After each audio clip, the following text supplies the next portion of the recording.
Great. Thank you very Thank you, much. Christina. So I've done my intro. I'd like everyone in the next couple of slides to slowly go ahead and do their own intro, but in a very specific way in a little bit. These are community agreements. I wanted to remind everybody of them before we get started. These are our first four, but there's a little bit more in that link over there. You can also contribute to them.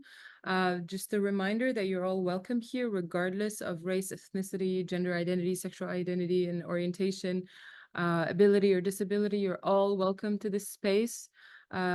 Please make this space safe for everyone. I will try to do that as much as possible, but please also extend that to our peers and our partners here and our friends here. Please only critique ideas, not people, and assume positive intentions, even though some things might land a little bit harshly in some ears. Please always assume people's positive intentions. These are a couple of other reminders that I would like you to keep in mind. You can always ask me questions in the chat. I will keep an eye on that as we go along. You can also unmute whenever there's space. You can come off mute and contribute and share your questions out loud and share your thoughts, reactions, reflections, both in the chat or unmute when there's a little bit of space. Please, I encourage you to openly communicate. Today, we're going to be talking about a few things that are close to ourselves, to our lives, how we manage our lives in general. So I encourage you to always openly communicate so we can also help each other out and get the most out of this session. Let me know if you have any specific accessibility needs. You can go ahead and type it privately to me or Christina in the chat. Christina Hendricks is my backup host for today, so you can also call on her if you need any support. Like she said, this session is being recorded, but you can be anonymous. You can stay off camera and you can rename yourself by hovering over your name in the participants list and just write anonymous or just a nickname or any name that you are okay with showing on the participants list. And I just want to remind everybody about the focus of this session. This is about reducing the stress of the day-to-day so we can achieve our tasks in a little bit more of a calm and present way. This does not mean that this is a session that I'm not a psychologist. I am not a trained therapist, and this is not meant to be a psychology related type of session. It's kind of just everyday productivity. So I just want to remind everybody of that and to keep it in mind as we go along. First, I'd like you to write your name in the chat, even though we can see it. And if you're okay with sharing your name, please do so. If you're not, that's fine. Just let us know, how are you feeling right now in your body, in your heart, and in your mind. But first, please take a deep breath with me right now. Relax your muscles and your body. And I want you to check in with yourself in this moment and answer this question in the chat. If you feel like you need more deep breaths, please go ahead.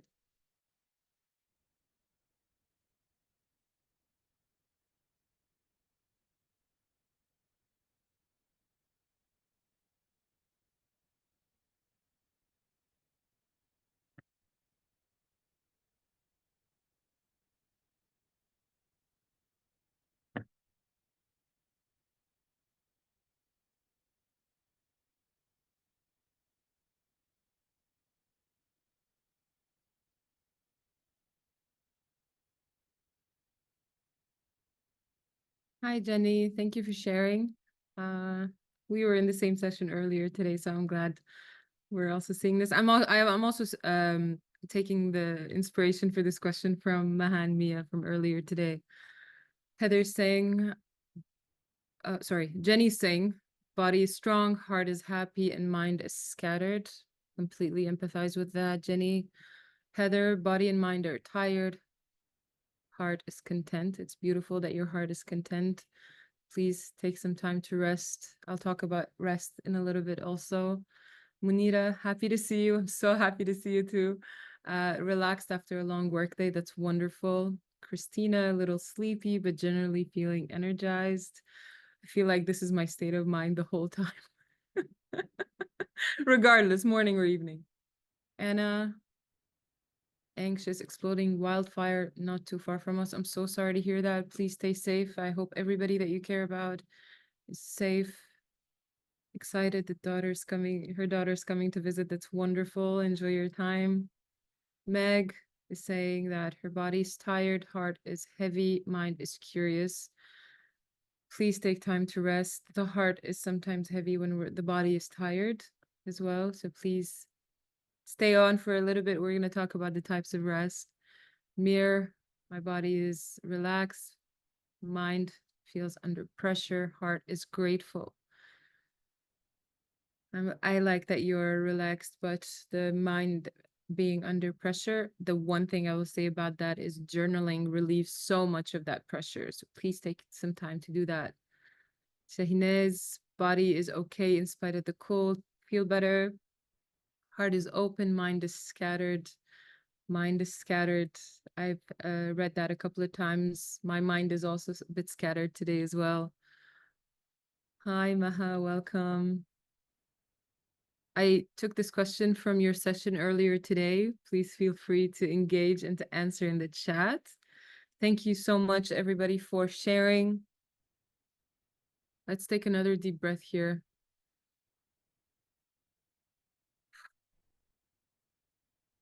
Relax your muscles, sit a little bit more relaxed if you can. All right. I just want to share this because there's a couple of emotions that came up and I want to share this. Emotions in general are supposed to be fleeting experiences.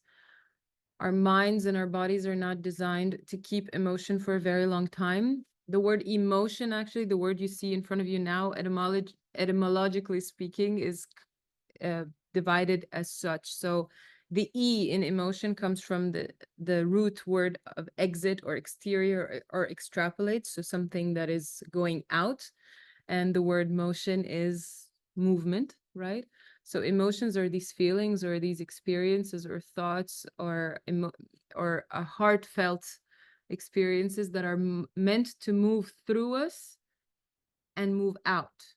And the reason why people have a very specific emotion for a very long time is because they try to distract from that emotion.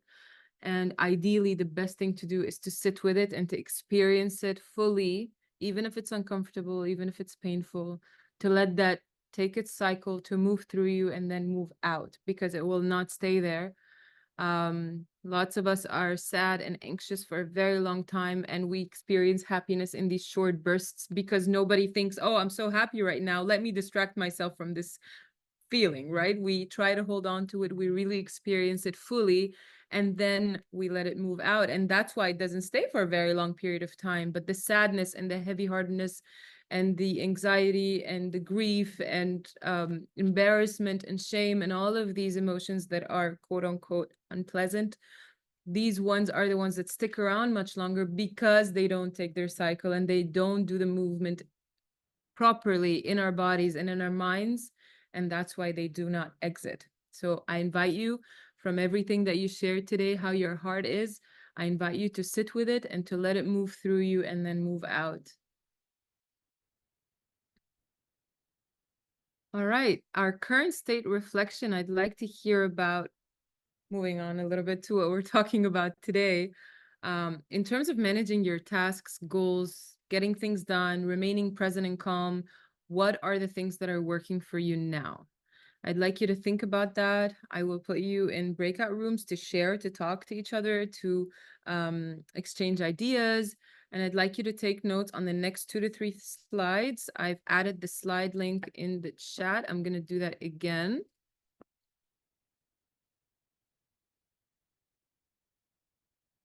So those are slides 10 and 11. If we need more, we'll add more. I'm going to go ahead and put everybody in the breakout rooms. Take notes. Please try not to miss any of the ideas. Please make sure everybody in the breakout room is able to share their ideas, and we'll come back and discuss those. What is working for you right now?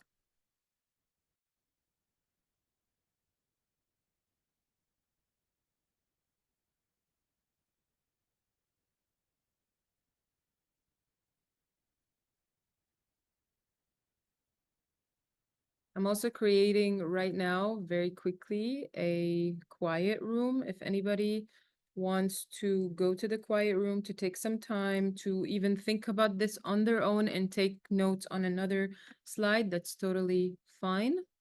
You can go ahead and do that. Just please make sure in the rooms, everybody gets a chance to share. Okay? I'll see you guys in a few minutes.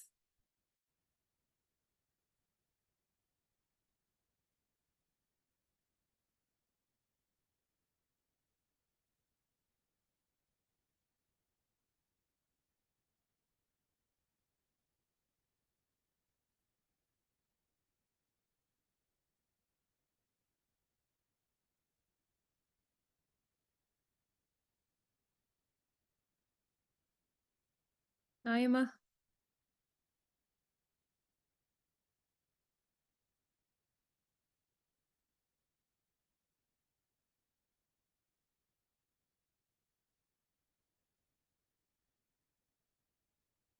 I'm trying to go to the.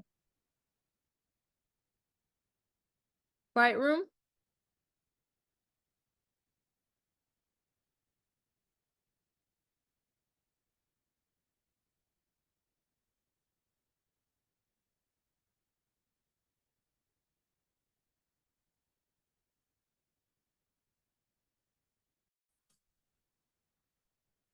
Hello, everyone. Welcome back. How was it? Did you see anything in common with other people that you were talking to? Yeah, I saw some. I'm going to show you across breakout rooms. All right, let's see here. So I took some time to bold out everything that was common, but I'm going to read everything out. So daily yoga practice, working out a couple of times a week or a couple of days a week, taking time to focus on the positive and the gratitude, of course. Slow down if possible, make time for hobbies, walk outside. Again, working out came up, staying active, walking, yoga, meditation, and being mindful came up. Some apps that are like Calm and Insight Timer. These are fantastic also. I use them. Badminton, which is again a hobby, being able to say no politely, very important one. Thank you for whoever wrote that. Prioritizing and scheduling. Writing down again all tasks and things that I'm working on so I can get them out of my head. It helps to not worry so much. Every time before sleep, write down and review the next day. Unplanned days can be overwhelming. Yes. Preparing work to be done while on vacation. It's calmer where I am. Also take time to enjoy vacation. 3 times during the day to practice quiet, calm, and mindful. Morning coffee, lunch, 15 minutes or of walk in the evening. Walking again came up. Being outside came up. Mindfulness came up. Writing down everything I have in mind that keeps me busy in that moment. Again, writing down. This sometimes helps identify stressors, which might block productive thinking. Absolutely. Reading the written text and filter the actual work-related parts. So all of these things came up. Thank you all so much for sharing. I'm glad that all of this works out for you. Some of these also were things and suggestions that I also had and wanted to share with you. But let's now talk about the friction points. I'd like you to reflect on what are those friction points. And friction points are those personal challenges in your areas of your life that are hindering your productivity and your well-being. Take a minute, again, deep breath. Check in with yourself and think about the friction points. What are those things that you are finding challenging to be able to do and to be productive and to be stress-free and be present and calm? Okay, I'm going to put you in the same breakout rooms since that was already started. The next slide is the one to take some notes on.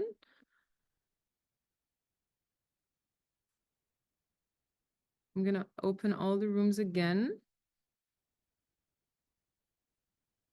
Okay, are we ready? Does anybody have any questions or thoughts, wonderings before we get started? Cool. Let's go.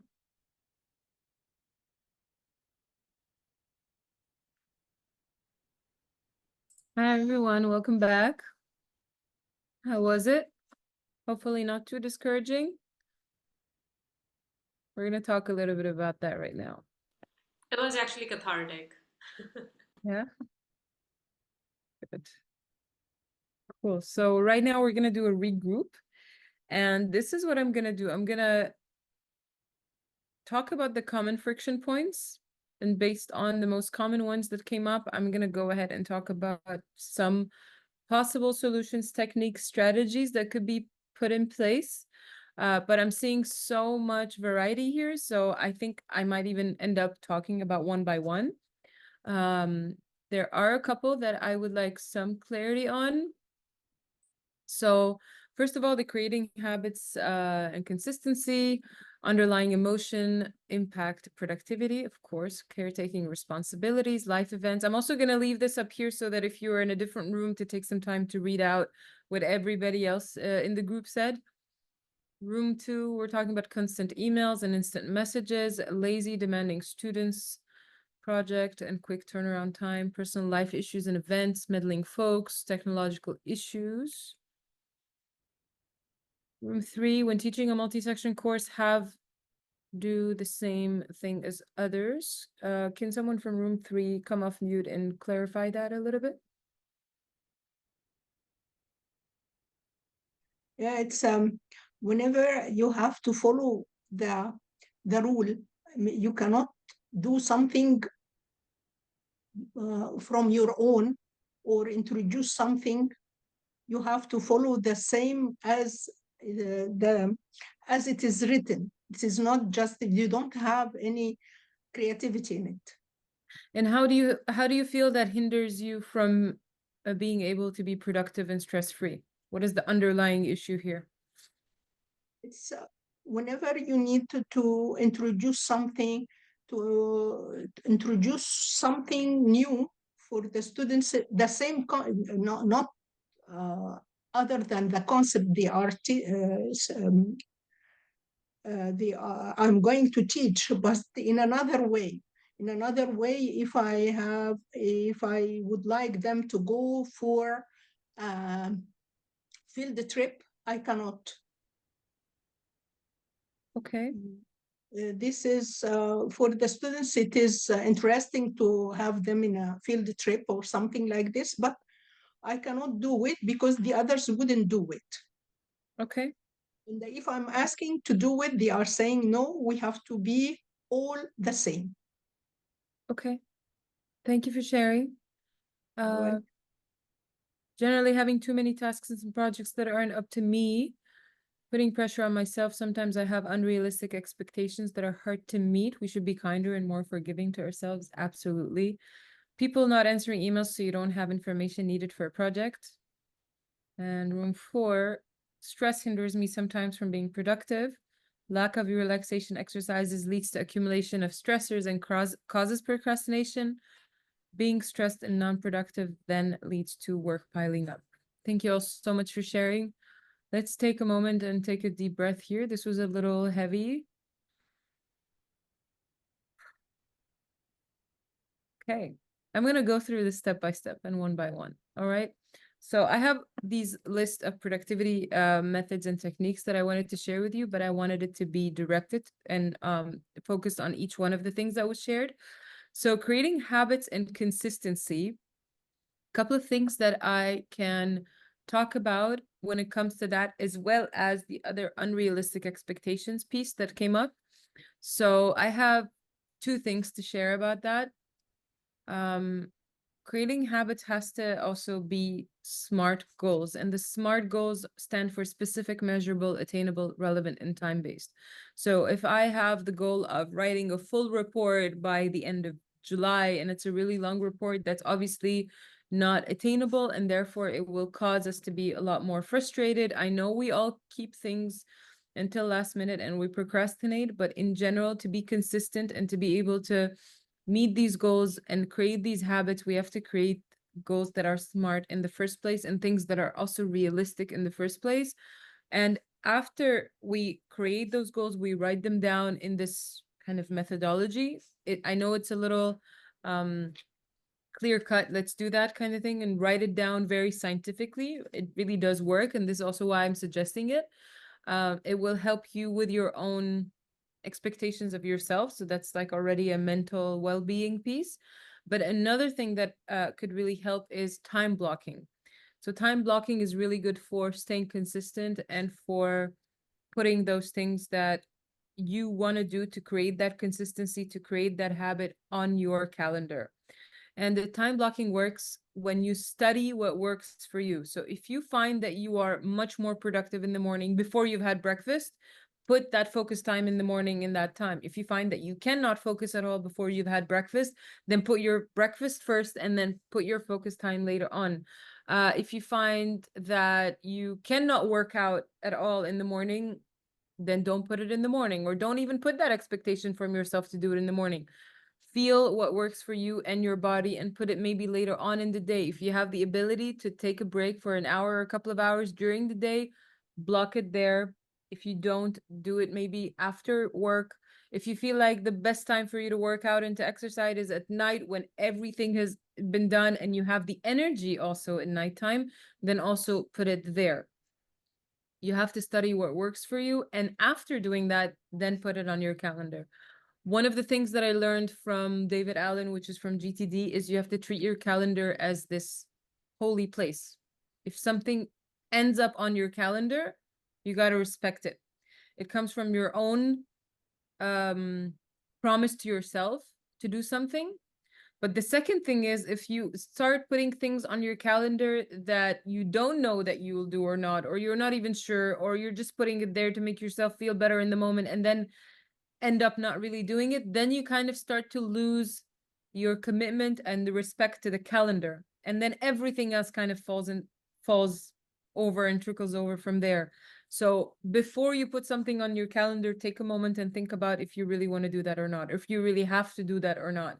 And if you can stick to this or not. If you're having a meeting that's like, for example, in this view over here, if you have a meeting from 11 to 1, do not put your lunch hour there. Like, move it a little bit during that day, or make sure that you have lunch a little bit better earlier or later that day. Design it for yourself and let it work for you. And if you think about it before you put it on your calendar and you say, I'm going to commit to this, and when comes the time you commit to it, bit by bit the habits will form. Bit by bit you will be a little bit more consistent. But treat your calendar as this divine place, this holy thing that does not get broken, unless it's obviously a force majeure or if it's an emergency and all that. Obviously, it goes without saying. But I also wanted to share with you the Atomic Habits book suggestion. It's really powerful. It really talks about habit stacking, which is one of the really cool things. So if you want to get in the habit of, let's say flossing your teeth, and you can put that directly on a habit that you're already doing every day, so it doesn't seem or feel like this new thing completely. So if you want to put in that extra habit, you let's say put it after you brush your teeth. So say I'm going to brush my teeth, and immediately after that I'm going to stack onto my teeth brushing time my flossing time, and you kind of stack it onto something that is already stable, it already exists in your life, and that kind of helps out a lot. These are habit stacking is really good. Atomic Habits is a really fantastic book to read. Does anybody have any questions? By the way, please, again, reminder, feel free to put your questions in the chat, or your comments, reactions, reflections. If it's working for you as well, if any of the suggestions that I'm talking about you've already implemented and you feel like they work for you, let everybody else know that as well. The underlying emotion impacting productivity piece. We talked about emotions. We talked about letting emotions move through us and out. We talked about sitting with these emotions. In general, journaling to get some of these emotions out could be very helpful. But if an emotion is stuck there, it's holding on to your life, it's not going to go anywhere unless we sit with it and letting it move through us and then out. And I know sometimes we don't really have the time, but try to give yourself that time on a daily basis to sit with yourself and to let those emotions move through you and therefore impact your productivity a little less. We're going to talk a little bit more about this in a little bit, by the way. Caretaking responsibilities. Can someone share what you mean about that?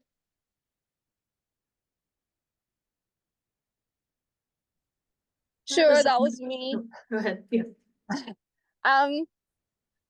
It's just, especially I'm a professor, and I'm, I really take the DI work seriously. So I get a lot of students that come to me with like really legit concerns, but the stuff is, it interrupts my day.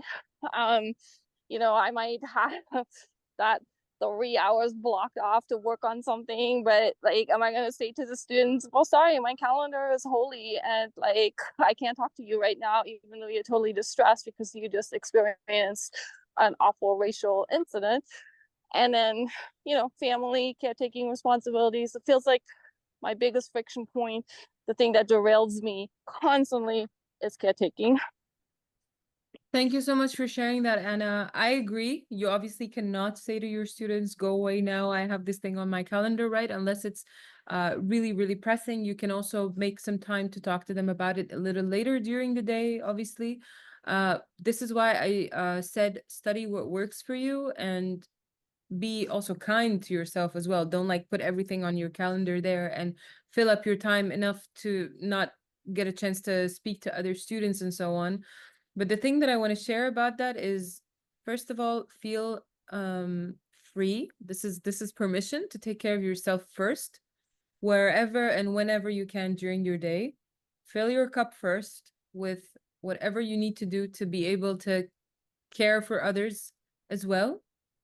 The other thing about caretaking responsibilities is to schedule whatever it is predictable to take care of others and your responsibilities. Whatever is predictable, whatever has a specific time every week and a place every week, put it on your calendar, or during the day, like you would schedule your classes, for example, and leave those times open for taking care of your students and talking to them whenever that comes up. This is also a suggestion. And if lots of things are always unpredictable and everything is kind of fluid every day, and there's no way to create some kind of routine or predictability, remember to always, day by day, maybe create your calendar, or every few hours, to kind of create things and write things down and mentally prepare in that way. But none of this will work if you don't take care of yourself first. So please remember to do that as well before you give all of the energy and all of the time to others. It's not a selfish thing. This is a reminder. It's not selfish to take care of yourself. Okay, life events. I feel like this is a little bit similar to what we just talked about, but whoever wrote that can come off mute and clarify.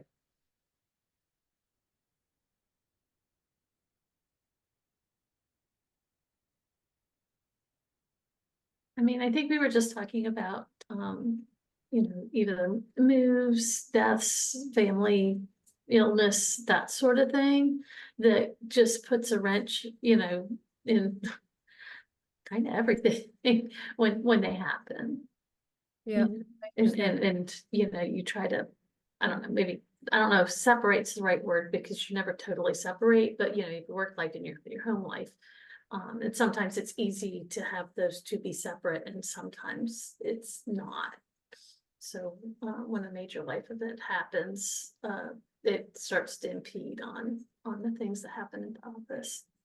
Of course. I understand, and I also empathize with that. Thank you so much for sharing, Jenny. All of these life events happen to all of us, right? I want to share a couple of things about this. First piece is that there's no trophy for doing everything yourself. Please remember to ask for help when you need it, and this also relates to caretaking responsibilities. Lean on your friends and family, your colleagues, your coworkers. Yes, we always kind of over exemplify this piece of taking care of everything ourselves and being the heroes and all that, but there's no trophy for that. And if you're doing it and you burn yourself out and you're not able to do it again, you're not again serving anyone, including yourself.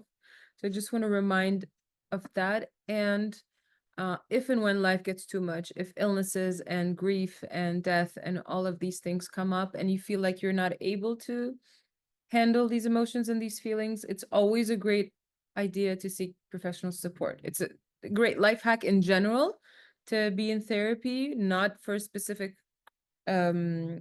situation or if you're going through something very tough, but in general, it really helps to clear things out of your head and to have a professional help collect things with you and help descatter the scattered mind a little bit. And that's what I want to share about this piece as well. Okay.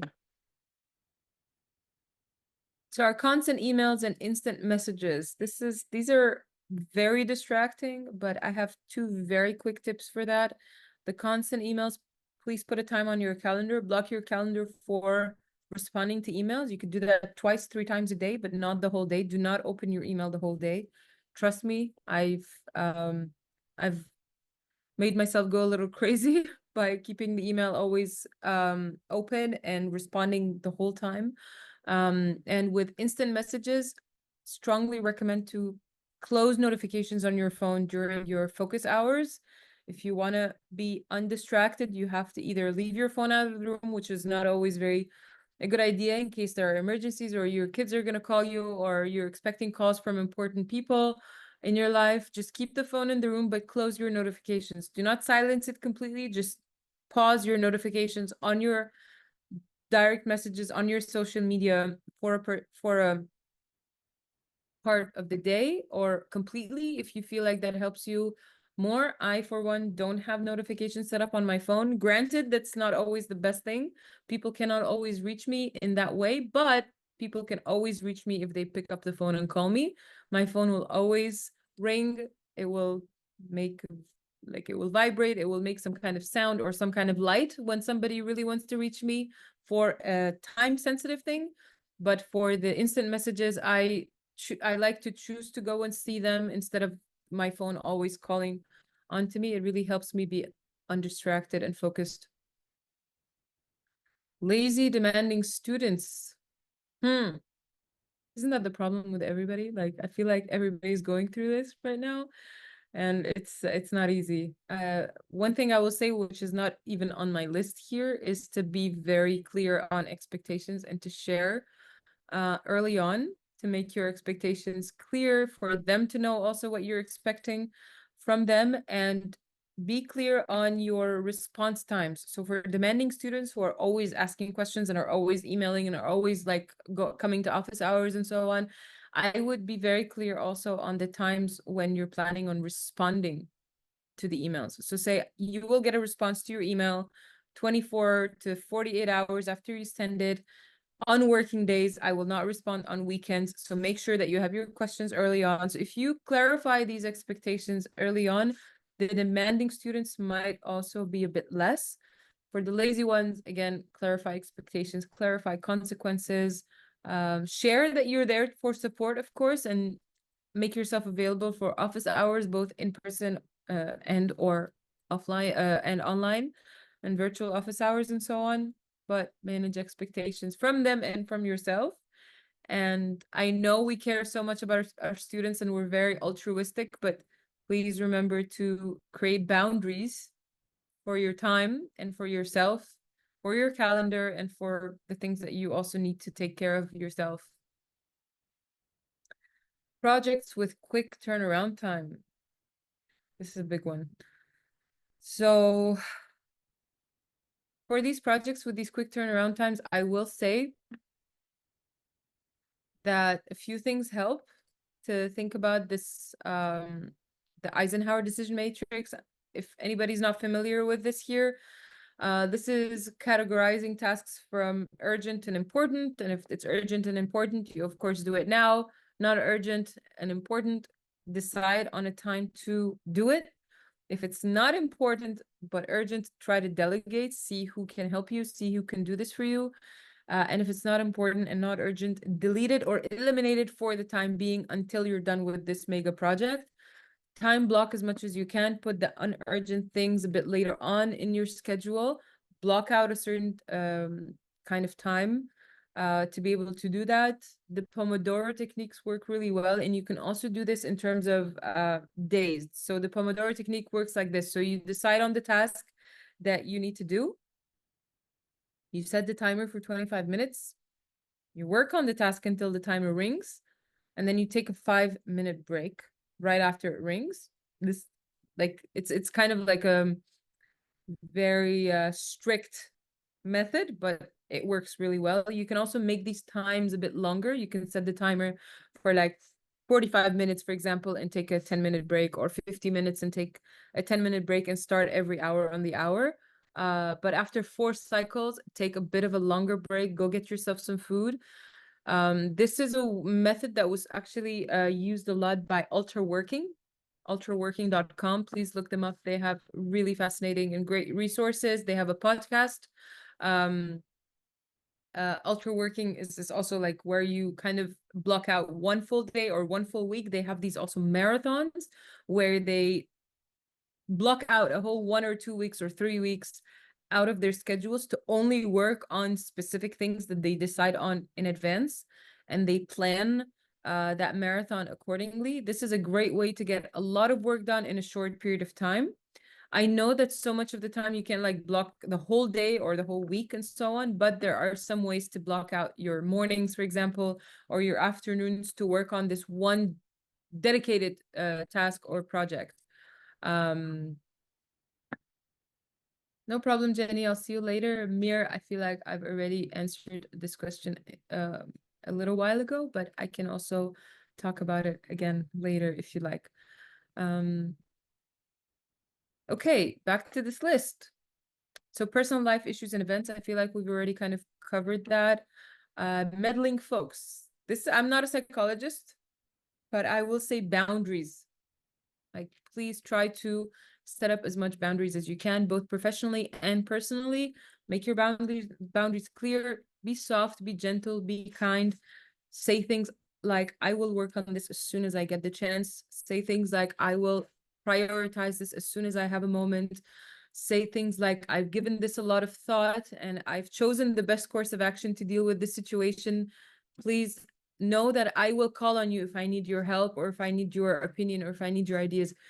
Find out what these boundaries are, what boundaries you need to create, and create them and put them in place, please. Very helpful. Technological issues. Does anybody from room 2 want to come off mute and share specifically what technological issues? If it's about the power cuts, I empathize. Yeah, I think it's mostly for empathy. Technological issues, for example, last semester I had so many problems with my laptop, and suddenly like I couldn't attend many meetings because of my computer speaker just gave up. And then if I'm teaching a class, suddenly the projector is not working. I don't have HDMI. The department, the university provided HDMI, but it got misplaced. So these the small issues that are really frustrating, but they shouldn't be there. They're not a big deal. They should be sorted out really fast, but they just keep on happening and then piling up on each other. And then it comes a point, they bring you to the point of burnout sometimes. So I understand. that's more like a cathartic moment. So much empathy here. You expect things to work a certain way and they don't all the time, right? So again, 2 things I'd like to share. If you know things happen a lot and the same problem gets repeated, plan ahead for it. Plan the solution ahead, have it in mind, have a backup. Maybe share your slides already with the students in advance via email, have them open it on their phones if that's what you need. Make it available offline so you can maybe also access it offline using your computer or any of the devices. Just very quick check-in with yourself, maybe before the session. Think about, okay, so if the technology fails, what am I going to do? Just do like a quick recap on maybe a completely offline activity that you can do, some things that you can share with them to watch later at home. But one thing that's worked for me, and this used to happen to me a lot, is that the HDMI cable thing and the internet thing. So I've actually increased the data package on my mobile in order to help with these situations if and when they come up. I know it's not my job. I know I'm not supposed to pay for the internet related to work and so on. I completely empathize with that. But in that moment, the only one who suffers is me, because then I have to plan later again another time, or to do extra work later another time. And that's the time also is money for me. So if I have to reschedule, that's also affecting me. So if I can maybe pay a little extra and solve that problem in the moment, I will do that. The other thing is carrying my own HDMI and my own conversion cables. I carry them always in my bag. If I have to go and connect my computer to anything, just have them there in your little work bag to connect whenever you need to. I think that's also something to keep in mind as well. I'm gonna take a quick look at the chat here.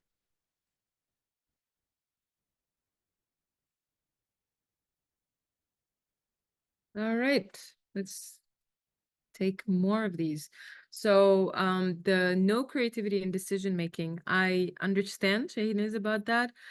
This comes from the whole, liberal arts or multi-section courses, and a lot of our universities have this. I will say though, there may not be a lot to do about that if we don't want to kind of question the status quo or question the leadership about all of that. But if we are practicing creativity and decision making in other areas of our lives, maybe it will take away the need to do that from these multi-section courses, and potentially having important conversations with deans or with other faculty who are teaching these same courses. But I would also strongly recommend that you have a creative activity that you're always doing, something to practice this element in your life.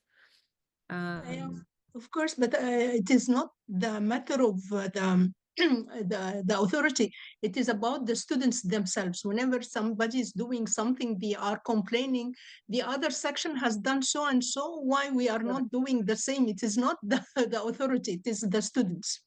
I think it's also a very, very common problem with multi-section courses. Maybe encourage them to write those in their evaluations, but I feel like there's so many things that at some point when it's like the structure or the system, there is little that we can do about that. And right now, I feel like we should focus also on ourselves and what is within our sphere of influence. This is also a very good reminder that we need to remain within our sphere of influence in order for these things to work, in order for us to remove or reduce these hinder or friction points, to think about those things that are within our sphere of influence and start there, I feel.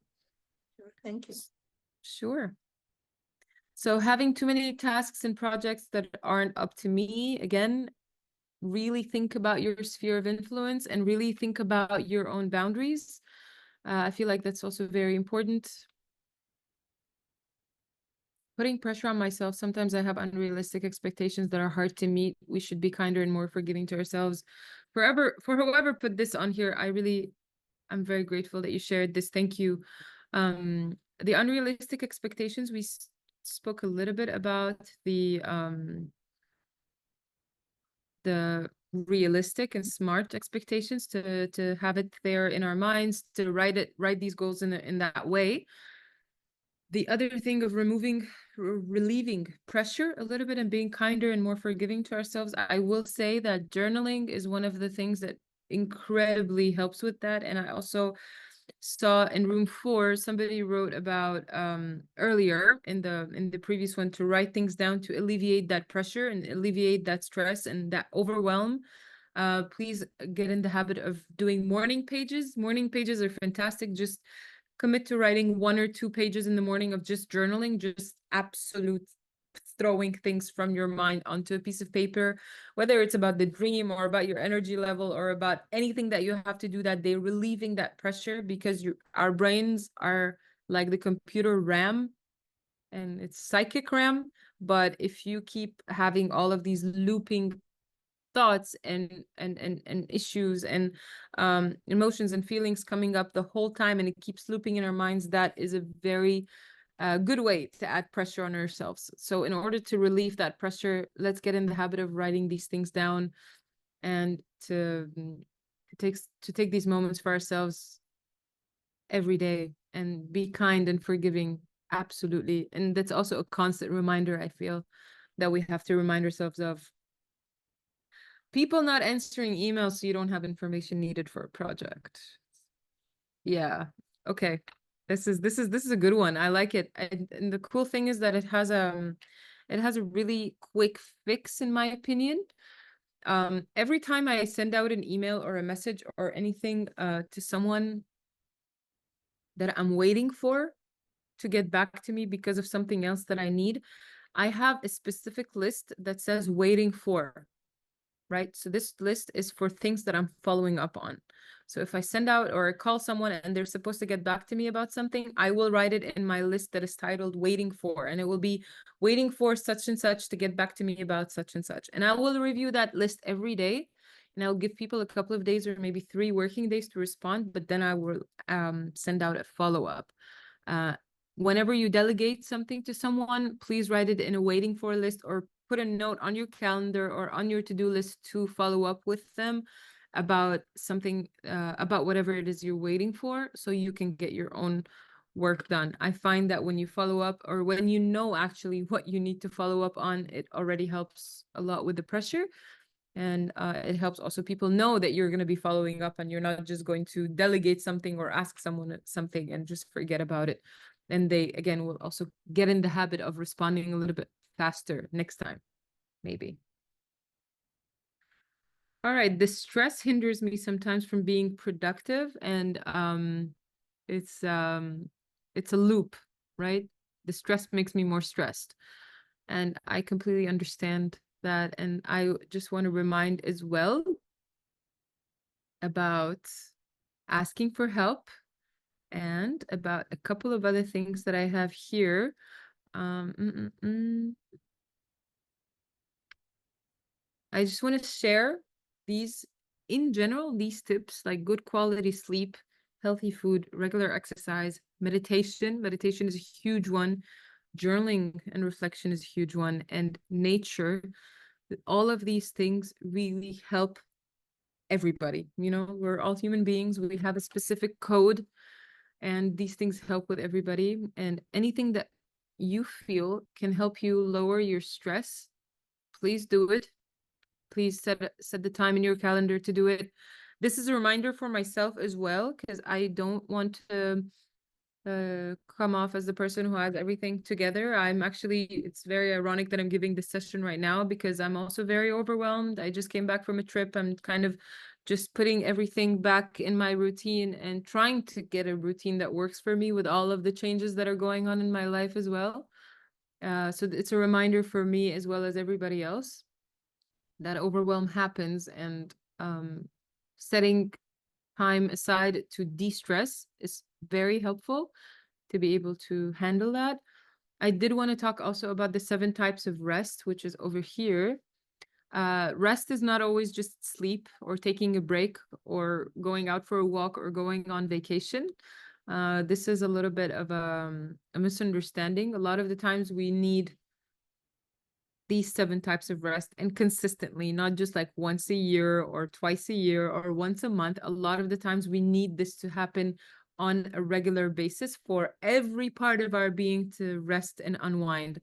So I'm going to just zoom in here to this one and put it into full slideshow mode. So we have the mental rest, which you can achieve when you practice mindfulness, when you practice relaxation activities, breathing exercises. This helps so much with hobbies, so you can kind of take yourself out of whatever is stressing you right now and completely focus yourself in something else, which is actually what happens when you meditate, because you also try to focus on your breathing and you focus on the present moment, and that alleviates a little bit of the mental stress that's there. We have the social rest. Yes, a lot of the times we need to socialize and we need our community, and we're social beings, and I completely understand that as well.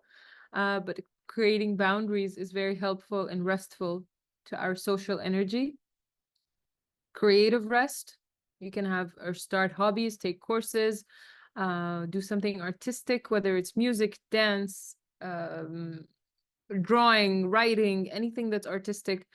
Our minds need that. And you don't have to be working on getting, you know, becoming a writer or becoming an author or a painter or anything. Just do it for your own creative rest. It's so important for us to be able to do that. This is actually one of the things that I need to do a little bit more. I have to say, I am guilty of not doing this as much.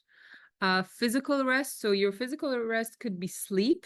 It could be actually resting your body, or it could be actually exercise. So if you feel like you're resting a lot or you're not moving enough, maybe what you need is to move more rather than rest more, or sleep more. Taking breaks, obviously, getting up from your desk and moving around, taking breaks from your day-to-day, and even just lying down on the couch or having a nice quiet corner in your office could be really helpful. Emotional rest, right? Emotional rest. I feel like so much of us, we need this so much right now with everything that's going on in the world. Seek emotional rest from all of these emotions that are coming up that might not be very pleasant. Seek support if you need to. Discuss, talk to your friends, talk to your family, but also make time for joy. Make time for these joyous things. Go see a comedy show, watch a comedy movie, laugh, go do something that's fun that you enjoy as well. It's not selfish to take care of ourselves, really. And of course, sensory rest, which is something we all need, is to have a calm environment or quiet time or screen breaks. I feel like we spent so much time without this at all. But please remember to take those screen breaks. This is one type of these rests. And of course, spiritual rest. This comes in the form of mindfulness. It comes in the form of spirituality. It comes in the form of self-reflection, religious rituals, anything that you consider under spiritual. Being in nature is also a very spiritual kind of rest as well. So I wanted to share that in the area of reducing the stress that could help a little bit with procrastination.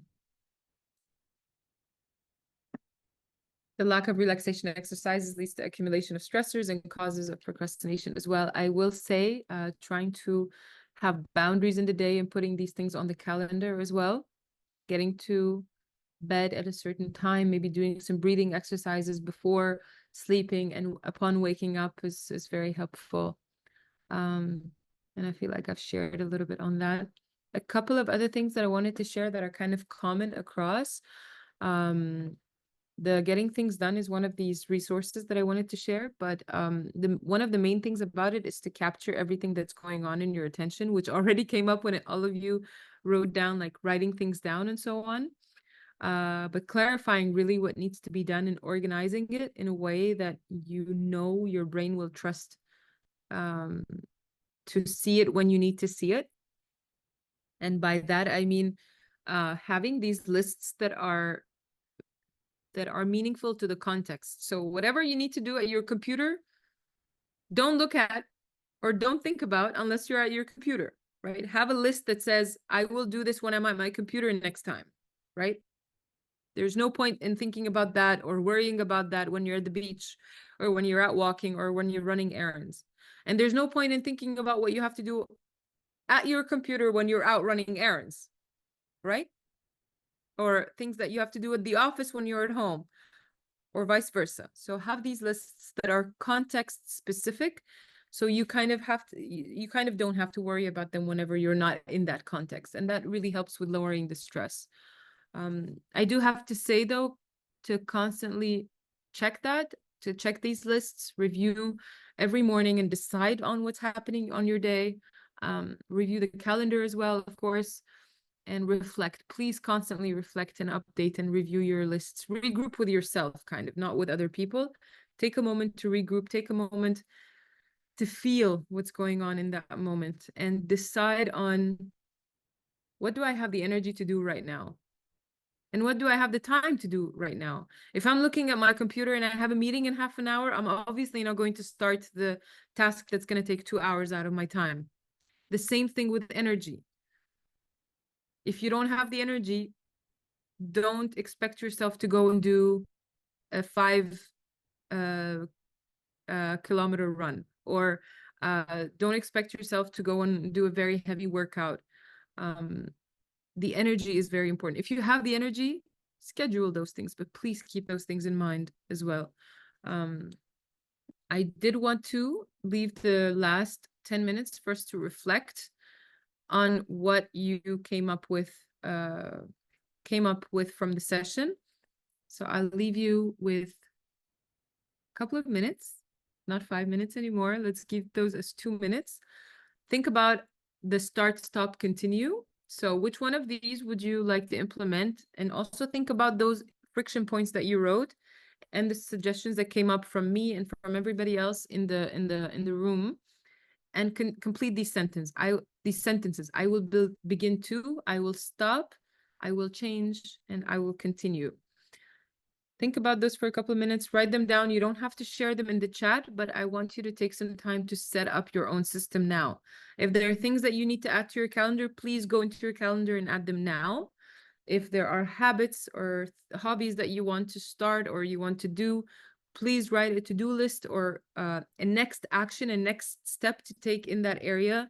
If you've decided or you feel like you need actually to get support, write down who you can get this support from and when you're going to ask for it. If you've decided that you want to seek professional support, think about where and how to get that and how to make space and time for that in your life. I want us to take those next 5 minutes or so to do that and ask me questions. Please come off mute and share. But we can also do this mindfully and individually. Starting now, I'm going to play some nice music also to get us relaxed as we do this.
Okay. Is everyone done? Do you need a little bit more time?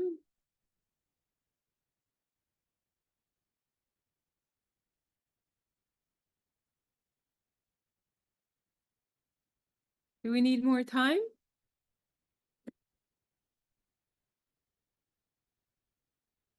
Okay.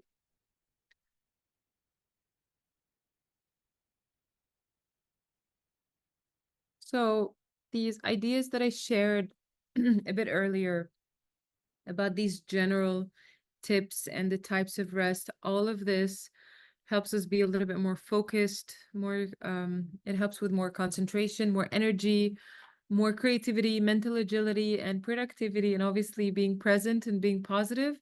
And they reduce a little bit. I'm not saying they make them go away completely, because these are feelings and these are emotions that come up, but they reduce anxiety a little bit and they reduce our fatigue. They help with us not reaching burnout if we try to be a little bit more kind and mindful with ourselves and more present. They reduce distraction a lot, and they reduce the waste of time and screen time, obviously, and spending a lot of time online. Being mindful with that reduces this kind of waste of time, and therefore make us a little bit more present and calm and able to go about our day and go about our tasks in a way that is a little bit more stress-free. And I want to remind everyone of this piece here. You need to take care of yourself so yourself can take care of you. Read that again. We need self-care so we can take care of our lives and ourselves and everybody around us, really. And I want to end here by taking 3 deep breaths. Do that with me. Inhale through the nose and out through the mouth.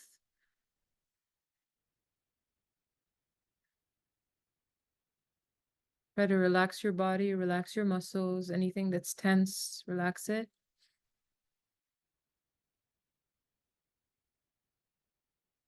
On the exhales, especially, this is our last one. Let's make it count.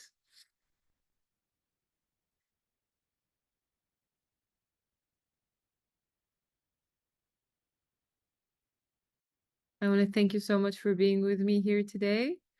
And I want you to write down in the chat, what are your 1 to 3 main takeaways today? Let's spend the last minute on this.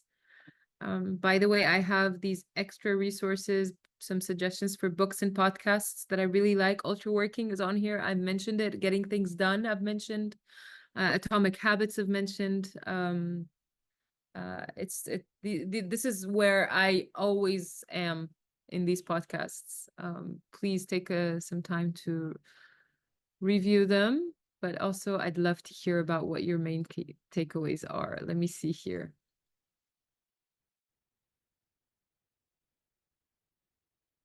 Oh yes, and please take a moment to fill out the feedback form. Thank you, Christina, for adding it in the chat.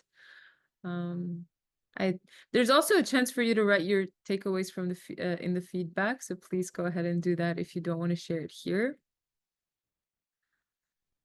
Thank you all so much. I'm glad this was helpful. Yes, more journaling.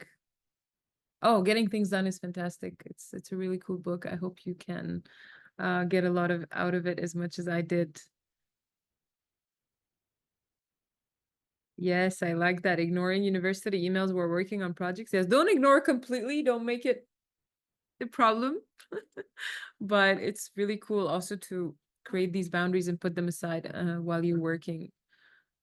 Journaling, stacking habits, and understanding what is not in our sphere of influence. Yes, thank you so much for sharing that, Anam. Take care of yourself. It's not selfish. Yes. And laugh.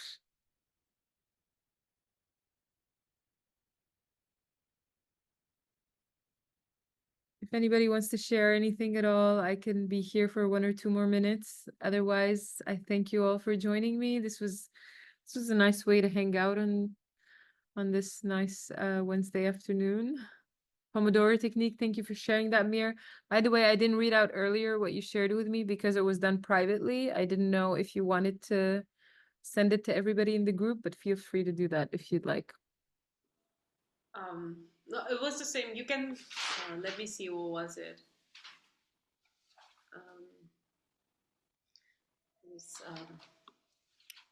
The Pomodoro technique, this is what you mentioned. No, it was more about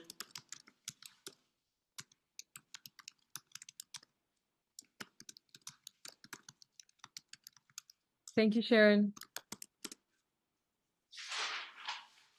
Because you Yeah. said, you know, if you're feeling something, just sit with it and let it go. But sometimes it's not that easy and quick. Of course, and this is also something that I shared, consistently letting it move through us and out, because it comes in waves. It doesn't get stuck. That's a consistent way, right? It could come maybe every day in the morning or every day in the evening or at multiple times Just a during the second. day. Sorry. Go ahead. So Sorry. I was saying these emotions come in waves. They're not really predictable. They can come at these different times. And whenever they come, as much as possible, letting it also move through us and out. If you need to take a moment or need to take time out of your day to take a break and let this feeling happen, and take that space, that's also a very important piece. But I will also say that if an emotion is stuck there for years, it might be an underlying issue that you need to maybe take care of a little bit more, something that you need to pay attention to a little bit more, and to really go through the process of releasing that emotion. And for that, I would also seek some kind of professional experience, whether it's through therapy or professional breath work. Breath work, I think, really helps also with releasing emotions. Having a consistent meditation routine for, honestly, I will share this. I'm okay also to share it publicly. For a very long time, because I try to meditate every day, but for a very long time, my meditation led to me crying in every single meditation of mine. And it was not about one thing specific. It's not like I'm thinking about the thing that upsets me and then I cry. It's not like that. It's not like I'm sitting with my emotions and I cry. But for some reason, just giving myself that kind of time and that kind of chance to sit with myself made me kind of have pity on myself in a way. And it just made me cry out of both gratitude for myself and also feeling bad for myself that I don't give myself that chance. And these emotions just come up. You don't even know from where they come up, right? And giving yourself that chance and doing the deep breath work and these breathing exercises, it really kind of helps release this emotional trauma from being trapped in the body. And I feel like that's helpful, but I don't want to give any like professional psychology or psychologist advice. But I would say that maybe take some time and speak to someone professional. Thank you so much. I think you really covered that. It was nice taking your session. I really enjoyed it. I'm not sure if you have been giving sessions before. Unfortunately, because of my technological issues and busy schedule and lazy students, I have not Totally been able okay. to be This was very actually regular. my first session for MYFest this year. I'm doing 2 more sessions. One of them is just meditation. We're just going to be meditating, Okay. talking about meditation. And the other one is about journaling. So if Christina, you'd Okay. like to join, it's all Yeah. about Perfect. journaling, about journaling, but we're also going to spend a lot of the sessions Amazing. journaling. So Perfect. I'm looking forward to that. cool. I'll see you guys Thank there. you so much. I'll see you Thank Thank you around all you. then. so much. Thank you Bye. so much for your help, Christina. I appreciate it.